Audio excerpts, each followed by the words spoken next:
Hey guys, Matt here, squeezing in another video before this weekend. I will not be here, I'll be in San Diego, here meaning LA, my home.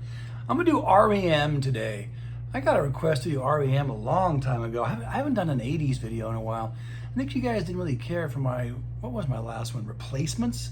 So I always kind of puts a damper on future videos from that era or anything, but you know, I don't care. I'm gonna forge ahead anyway.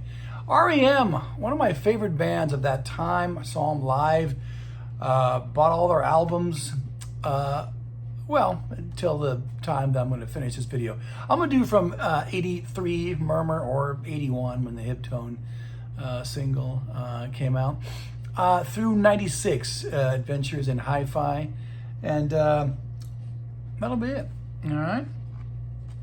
Of course, R.E.M. continued after that, but I think once, you know, Bill Berry was gone, things changed. First one is called Murmur. This is the low fidelity version. It has a thicker bass line than the old CD I had from the 80s. This is a classic album, folks. This is a 5-star record. It's that's what we used to call college albums at the time. Now, I graduated from high school in 83. I was not hip to this album right away. It took me about a year. A friend of mine came over and he had this album and he had Reckoning. So this was at the end of 84. And I'm about to say I burned them both, but we didn't use that term in those days. I recorded them onto cassette and then I went out and bought the CDs later on when I got a CD player. Anyways, this is an album, it's almost like Exile on Main Street, where it has like a murky quality, and it's not so much that the songs stand out as it's taken as a whole. All right, this is an album meant to be heard as an album. I mean, all these songs, of course, Radio Free Europe, like I just mentioned, had been released a couple years before this, but the Hip Tone version was totally different. This one charted higher, the IRS version, than the original Hip Tone version. You can get the Hip Tone version in various places. I have it on like a new wave post-punk box set, which I looked for before I started this video, but I couldn't find it. And you guys know my credo, my maxim. I'm not going to spend more than 10 minutes looking for something anymore. So, Radio Free Europe is by far the most famous song on it, but everything is great. Pilgrimage, Laughing, Talk About the Passion, Moral Kiosk, Perfect Circle, Catapult, Sitting Still, 9-9, Shaken Through, We Walk, and West of the Fields. I used to fall asleep with this album on, you know, when I was in college a few years later, and my girlfriend and I would kind of just like fall asleep and, you know, take a nap or something in the late afternoon. I'd put this album on. All right, Mo Fidelity also did Reckoning in 84. Again, same kind of sound quality as Murmur, has a deeper bass line. I love it. I mean, these Mo Fidelity discs came out in the 90s, and so this is how I'm used to hearing them now. All right, I don't know how audiophiles view them, but this album, the songs stand out, and it's not meant to be taken as a whole. Of course, all R.E.M. albums are. So much as Murmur. Harbor Coat, Seven Chinese Brothers, South Central Rain, I'm sorry, I think that was a single, right? Pretty Persuasion, love that, sounds like the Byrds. Time After Time, Second Guessing, Letter Never Sent, Camera, Don't Go Back to Rockville, that was a single. And Little America. You heard these songs on the radio more than you heard songs from Murmur, except for Radio Free Europe. This is, you guessed it, another 5-star album. All right? There was a lot of great post-punk, new wave, as we called it at the time, college bands of the 80s, and, you know, R.E.M. kind of led the pack because they came from an independent label, IRS, and broke big when they signed to Warner Brothers, but they broke big while they were still on RES with Document, which I'll get to in a second. All right, this is my old CD of Fables of the Reconstruction from the 80s, or Reconstruction of the Fables, whatever you want to call it. Later on, they did an anniversary edition. It was kind of loud. I don't know if it was brick walled or not, but you can look up these things on the Steve Hoffman site to find out. Got that on there wrong. I love this album. This is another 5-star classic. It has that Murmur-like quality where it's like the songs don't stand out so much as they did on Reckoning, but the whole album is meant to be listened to as a whole. All right. It's a very Southern album, kind of Southern Gothic, you know how Michael likes to write. This is the time, you know, when his lyrics were not indecipherable, but you had to really pay attention. You know, what I used to do is you know, back in the vinyl days, I'd play the music, write down the line or two if I could memorize two, lift up the needle, you know, make sure that it was fine, play it again, okay, that's what he said, play the next part. And I actually never did that with R.E.M, but I did that with like the Beach Boys' Pet Sounds. I did that with lots of albums, Velvet Underground albums, Clash albums, because I wanted to learn the words. I knew that a lot of what, Michael wrote was not coherent and made sense to him. He would infer things, suggest things, so I didn't pay attention to the lyrics as much. Anyways, I don't mind this. It is loud though. I've also got I kept the 80s CD, which I've had forever. But Fables is another classic, folks. Oh, you know what? I went over the songs. Fielding Gravity's Pull is wonderful. Maps and Legends. Driver 8, you heard that on the radio a lot. College radio, folks. Again, out in San Diego, we had 91X. It played collegiate type music, post-punk, new wave music. I don't remember hearing this on the rock station down there, which would have been KGB, but I may have. It's hard for me to remember now, 40 years later, you know, more than 40 years, where I heard a song, what station I heard a song on. Life and How to Live It. Michael said that's about a guy he knew who he had a room, and then he had a hole in the wall, and when he got tired of that room, he'd crawl through to the next room and live there, and he had a book called Life and How to Live It. Old Man Kenzie's another Southern type number. Can't get there from here. There was a video for that on MTV. Green Grow the Rushes. Kahutek. Auctioneer. Another Engine. That's Michael's, one of his grandparents or something like that, or uncle who worked on a train, I think. Good Advice. And that's when Wendell G. I'm telling you, it's another 5-star album. All right. This is my old 80s CD of Life's Rich Pageant. Later on, they did the 25th anniversary edition. I did not buy that one. Boy, I have Fables, but I got this promo disc because I saw it for cheaper, used. So picked it up, but it's the same. I think these are actually. That's probably this advanced. That might even be a CDR. I don't know. Anyways. This is not brick walled so much. This actually sounds good. This has the album remastered, and it's got a live show, same as Fables of Reconstruction 25th anniversary edition. But I'll use this to go over the titles. This was my favorite R.E.M. album at the time. I thought that they had peaked here. This is right at the time I saw them, either 85 or 86 live. They came and they played San Diego State. I was delivering pizzas for Domino's. Domino's sold pizzas at these concerts at SDSU. And I got backstage delivering pizzas and had my uniform on. And Peter Buck said, sure, he can stay. And I got to talk to Michael Stipe and, good times. But this, what am I going to say? Another 5-star album. Begin to Begin, Hyena, Just a Touch, I Believe, These Days, The Flowers of Guatemala. The font is kind of weird. Cuyahoga, about the pollution of that river in Ohio, I think. What If We Give It Away? Fall on Me, that must have been a single because I heard that a lot on the radio. Swan H, I love it. But now, all the first 4 albums, to me, are the peak of R.E.M. They never got better than that. They were they were the best American band of that type. I've come out and said in the end that the Replacements are my favorite American 80s band. R.E.M. comes close though. I didn't respond to Michael's lyrics the way I responded to Paul Westerberg's. So, you got to make a choice. Okay, here's Dead Letter Office. Same thing. This is my original 80s CD. I always liked this because it contained their EP Chronic Town, which came out pre-Murmur, I want to say 82 or something like that. Chronic Town is another classic, folks. Crazy, which is the Pylon number. I should do me a Pylon show, but do you guys even know who they are? There She Goes Again. You know what? I'm just reading. These are the songs on Dead Letter Office. Okay, first of all, really quickly, the songs on Chronic Town are Wolves Lower, Gardening at Night, Carnival of Sorts, Boxcars, A Million, and Stumble. 5-star, EP. The songs on Deadly Offers, there's a lot of, like cover versions. There's some B-sides, stuff that I never released. I liked it. It was a good thing to tide you over in between Life's Rich Pageant and Document.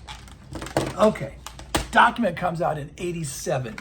This is the CD, right, that I've had since the '80s. I did get the 25th anniversary version. So it's the same thing. It's remastered. Sounds good. And you get a live show, I think, memory serves. Or do you get demos? I don't remember now. I think you get a live show. Go over the songs. Finest Work Song, Welcome to the Occupation, Exhuming McCarthy, Disturbance at the Heron House, Strange, the cover of the old Wire number. I love Wire. And they do a good version, R.E.M. It's the End of the World as We Know It. We certainly heard that one on the radio a lot in those days. The One I Love, ditto. That was their biggest hit at the time. Fireplace, Lightning Hopkins, King of Birds, and Oddfellows Local. Oddfellows Local 151.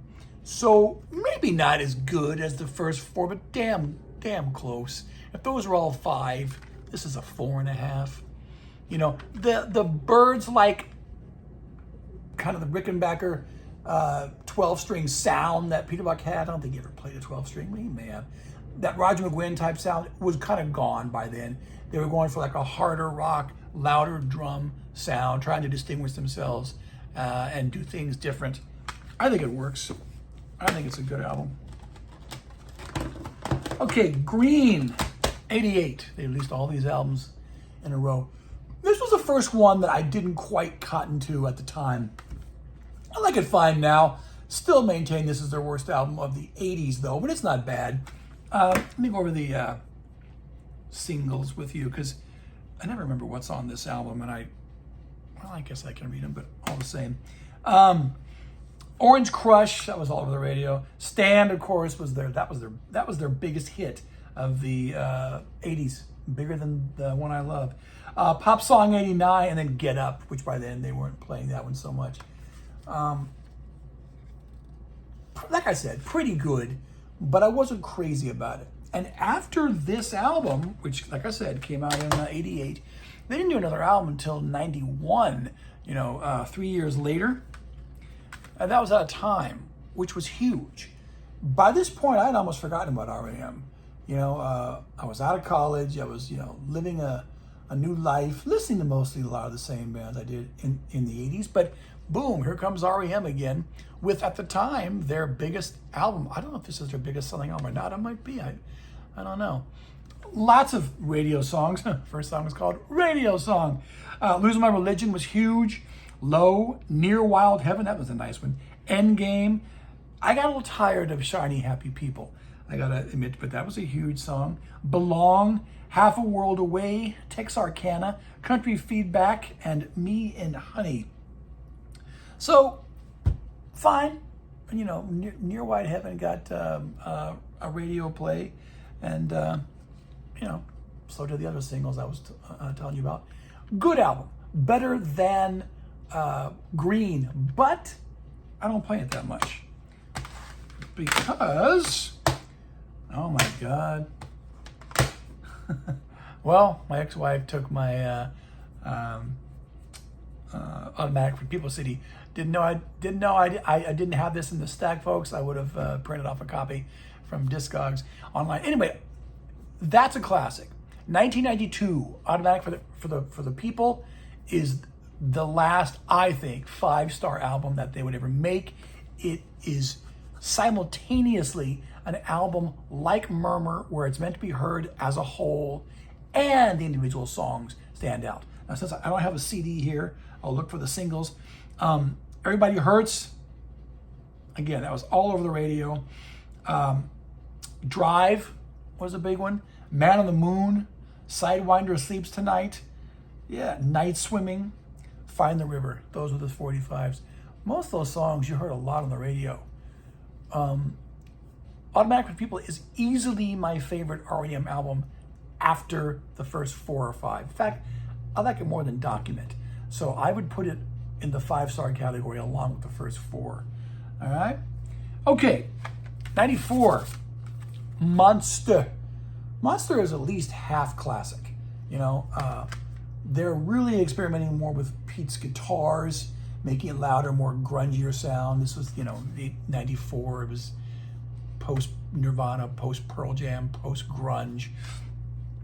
What's the Big See Kenneth was a big one. So was Crush with Eyeliner. King of Comedy. I Don't Sleep, I Dream. Star 69 was a big one. Strange Currencies was great. Tongue, Bang and Blame was all over the radio. I Took Your Name, Let Me In, Circus Envy, and You. At least half that is great. I remember at the end of 1994, there was, specials, year-end specials, and they had, maybe this was even MTV, if I was still watching MTV in 94, I don't know. We had all these kind of minor celebrities, models, people like that, talking about what they thought were the best films and the best albums of 94. A lot of people were saying Monster. I don't know if Monster has held up as well as they thought it was then. Do people still think this is one of the great albums of 94?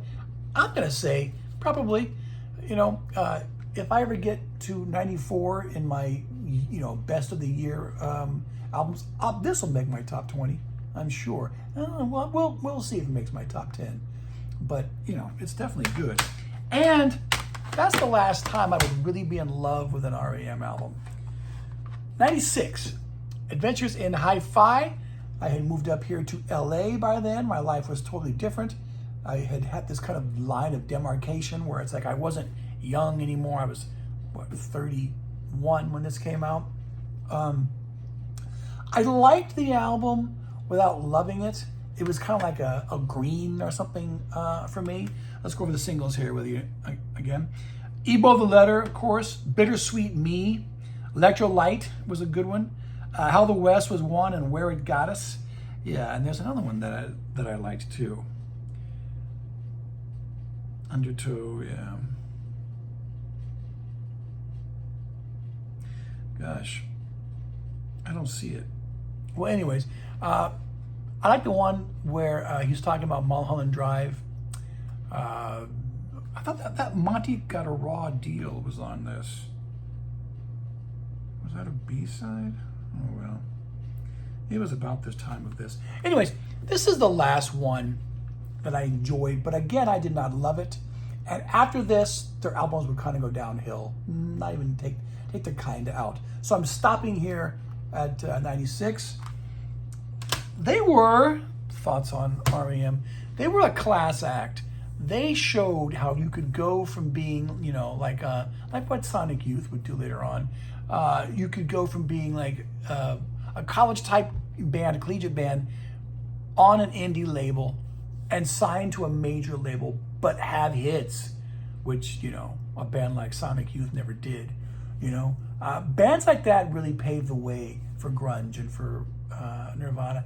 You didn't see too many groups like that in the 80s bust out and become big. After Document and the one I love, then you saw top 10 hits by The Cure, by B-52s, whereas before that didn't happen. The great songs by those two bands were on college radio stations or new wave kind of post-punk stations, but post-punk, I said.